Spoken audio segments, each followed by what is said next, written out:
Greetings all! We at the Melanated Wings Collection send a warm reception to our viewers new and experienced. Our new volume, Volume 2, covers Black Americans in the aerospace industry, making strides for equality during the time known as both the Jet Age and Civil Rights era. There is no better way to start this volume than by covering the Tuskegee Airmen and their numerous accomplishments. Welcome to the Melanated Wings Collection, presented by Better Endeavors, LLC. This week's episode, Volume 2, Episode 1, which covers the famed Tuskegee Airmen of World War II. The Tuskegee Airmen were the first Black military aviators in the U.S. Army Corps, AAC, a precursor of the U.S. Air Force. Trained at the Tuskegee Army Airfield in Alabama, they flew more than 15,000 individual sorties in Europe and North Africa during World War II. Their impressive performance earned them more than 150 distinguished flying crosses and helped encourage the eventual integration of the U.S. Armed Forces.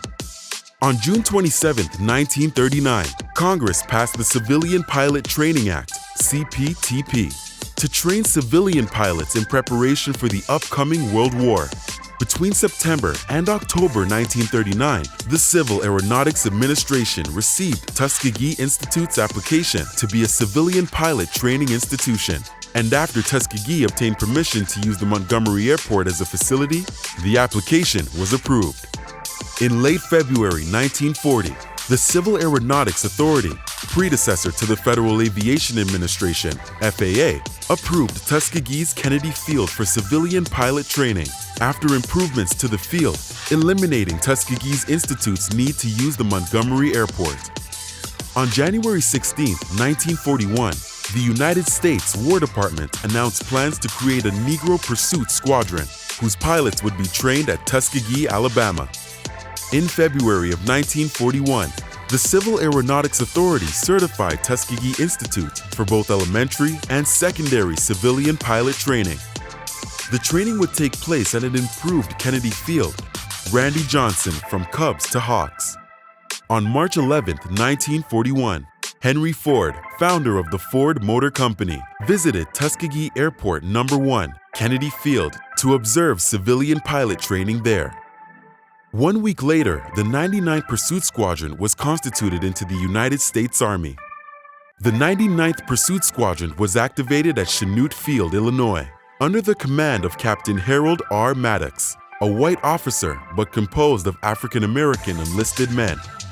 On March 29, 1941, Miss Eleanor Roosevelt, wife of President Franklin D. Roosevelt, visited Kennedy Field in the Tuskegee area and was taken up in an aircraft piloted by Chief C. Alfred Anderson, Tuskegee Institute's chief instructor pilot.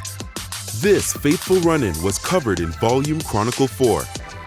Miss Roosevelt was a Rosenwald Fund trustee who helped secure funding for the construction of Moton Field at Tuskegee. August 1941, the first class of aviation cadets entered the first phase of military flight training, primary, administered by Tuskegee Institute. December 7, 1941, a day that lives in infamy. The Japanese attacked Pearl Harbor in Hawaii, bringing the United States into World War II. The need for combat pilots skyrocketed. 3 months later, the first class of African-American pilots at Tuskegee Army Airfield completed advanced pilot training. There were only 5 who completed the training: Captain Benjamin O. Davis Jr. and 2D Lieutenants Mac Ross, Lemuel R. Custis, Charles H. Debo Jr., and George S. Roberts. Davis was assigned to the base, and the other 4 became the first African-American flying officers in the 99th Pursuit Squadron. Captain Davis was the first Black American to hold a regular commission in the nation's Air Arm, having transferred on graduation from the infantry to the Army Air Corps. 1 year later, depart for combat action in the Mediterranean theater. The official statistics of the Tuskegee Airmen are as follows: nearly 1,992 missions of the 99th, 100th, 301st, and 302nd Fighter Squadrons for the 12th Air Force, 500 missions of the 99th Fighter Squadron by early June 1944.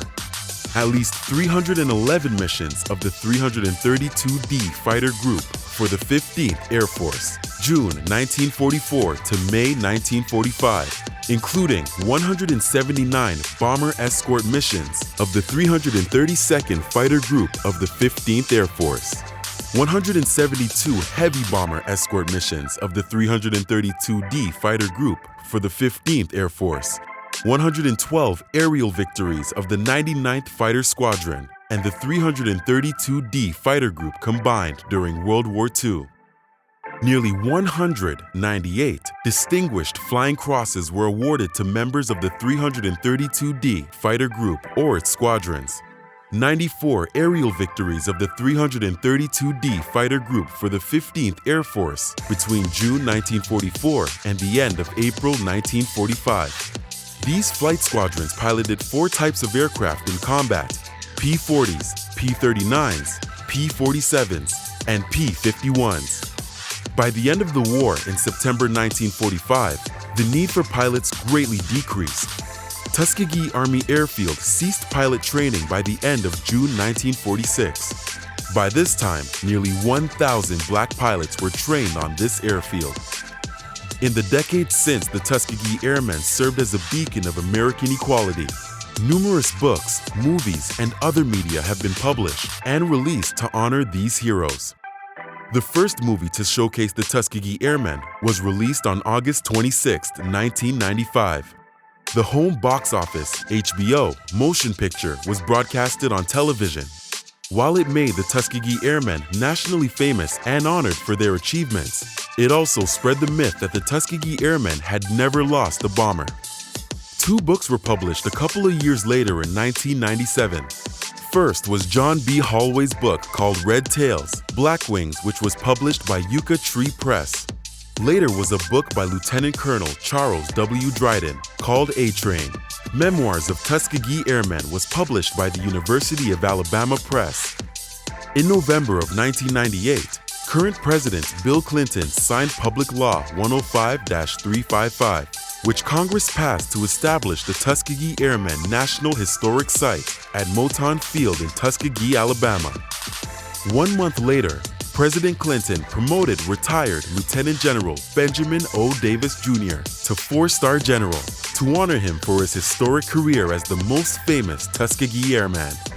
On January 20, 2012, the movie Red Tails by director George Lucas was released as the first full-length motion picture about the Tuskegee Airmen, designed for theatrical release. At about the same time, George Lucas also released a documentary called Double Victory that described the history of the Tuskegee Airmen, with interviews of several of them. Numerous other books, reports, and other stories continue to document the accounts of the Tuskegee Airmen, to never forget the trials these brave men went through to see equality in the air or the battlefield, and most importantly, in their neighborhoods. However, the extraordinary history of combat achievements on the 99th Fighter Squadron and the 100th, 301st, and 302nd of the 332D Fighter Group were not duplicated by the 47th Bombardment Group, the last form of the Tuskegee Airmen flying organizations. Stay tuned for next week's episode, which covers the 477th Bombardment Group and their battle with discrimination right here in America during the war.